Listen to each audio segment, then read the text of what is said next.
అల్లు అర్జున్ పుష్ప సినిమాలో స్మగ్లర్గా అడవులు నరికేవాడిగా నటించినంత మాత్రాన అతను స్మగ్లర్ అవుతాడా? ఆర్ నారాయణ మూర్తి గారు నక్సల్స్ సినిమాలు తీసి నటించినంత మాత్రాన ఆర్ నారాయణ మూర్తి గారు నక్సలైట్ అవుతాడా? ఒక సినిమాలో గని పేరుతో మాఫియా డాన్గా నటించాడు పవన్ కళ్యాణ్, అంత మాత్రాన పవన్ కళ్యాణ్ డాన్గా గుండా అవుతాడా? మరొక సినిమాలో నక్సలైట్గా నటించాడు పవన్ కళ్యాణ్, అంత మాత్రాన పవన్ కళ్యాణ్ నక్సలైట్ అవుతాడా? సినిమా అనేది నిజం కాదు, అదొక డ్రామా. సినిమాలో చూపించినవన్నీ నిజాలు కావు. ఇది తెలిసి కూడా పవన్ కళ్యాణ్ కనీస పరిజ్ఞానం లేకుండా పుష్ప సినిమాలో స్మగ్లర్గా నటించినంత మాత్రాన అల్లు అర్జున్ని అవమానించాల్సిన అవసరం లేదు. పవన్ కళ్యాణ్ మాటల్లో అల్లు అర్జున్పై పవన్ కళ్యాణ్కి ఉన్న కుళ్ళు, కుతంత్రాలు, పగ, ద్వేషం కనిపిస్తుంది. పవన్ కళ్యాణ్కి ఎన్నికల్లో ప్రచారం చేయలేదని, జబర్దస్త్ ఆర్టిస్టులు పొగిడినట్టు భజన కార్యక్రమాలు చేస్తూ బిస్కెట్లు వేసినట్టు అల్లు అర్జున్ కూడా పవన్ కళ్యాణ్కి బిస్కెట్లు వేయలేదని, అలాగే వైసీపీ అభ్యర్థికి ఎన్నికల సందర్భంలో సపోర్టు చేశాడు అని పవన్ కళ్యాణ్ అల్లు అర్జున్పై పగ, ద్వేషం పెంచుకున్నాడు.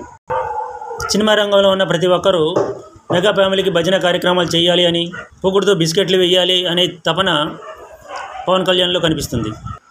సినిమా వాళ్ళు, జబర్దస్త్ వాళ్ళు మెగా ఫ్యామిలీని పొగుడుతూ భజన కార్యక్రమాలు చేస్తూ బిస్కెట్లు వేసే బిస్కెట్లకు బాగా అలవాటు పడి ఉన్న మెగా ఫ్యామిలీ అందరూ ఇలాగే మమ్మల్ని పొగడాలి అనే రీతిలో ఉన్నారు. సినిమా వాళ్ళు అందరూ మా కాళ్ళ దగ్గర ఉండాలి అనే ధోరణిలో ఉన్నారు.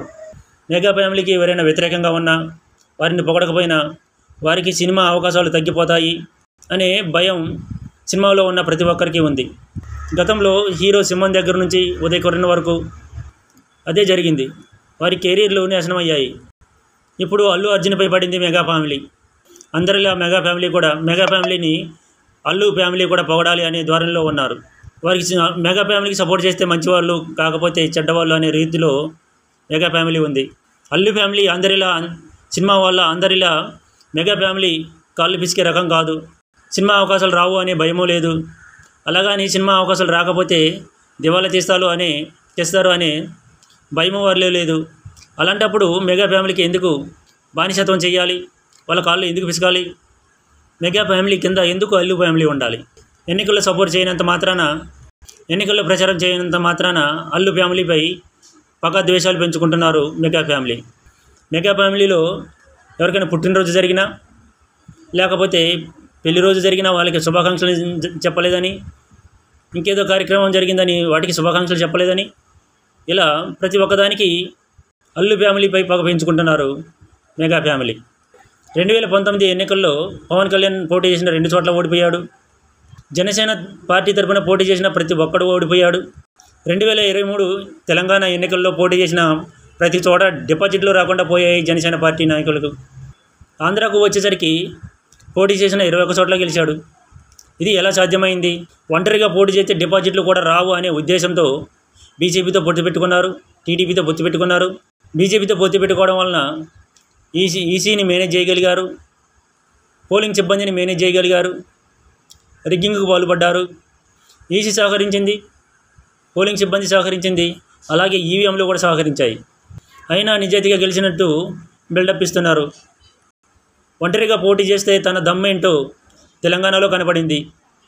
ఎవడైనా ఒంటరిగా పోటీ చేస్తేనే తన దమ్మేంటో ప్రజలకు అర్థమవుతుంది. అంతేగాని 10 మందితో కలిసి పోటీ చేసి విజయం సాధించిన తర్వాత విర్రవీగితే అది తన దమ్ము కాదు, తన సత్తా కాదు. బీజేపీని గుప్పెట్లో పెట్టుకొని ఈసీని మేనేజ్ చేసి గెలిచిన వీళ్ళు ఏదో నిజాయితీగా గెలిచినట్లు బిల్డప్ ఇస్తున్నారు.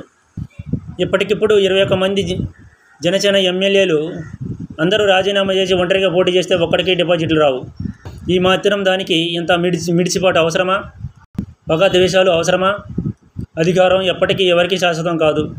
ఒక్కసారి అహంకారాన్ని పక్కన పెట్టి ఆలోచించుకోవాలి. జనసేన బతుకు ఎప్పటికీ టీడీపీ కాళ్ళ దగ్గరే అనే విషయం గుర్తుంచుకోవాలి. చంద్రబాబు నాయుడు గారు గీసిన గిరిలోనే ఉండాలి అనే విషయం కూడా గుర్తుపెట్టుకోవాలి. అంతేగాని మిడిసిపాటు పనికిరాదు. పగ, ద్వేషాలు పెంచుకొని ఇంకొకరి కెరీర్ని నాశనం చేయాలనుకోవడం కూడా మంచిది కాదు. ఇదేదో గొప్పతనం అనుకోవడం కూడా అంత మంచిది కాదు. ఒక్కసారి ఆలోచించుకోవాలి, అధికారం శాశ్వతమా కాదా అనే విషయం.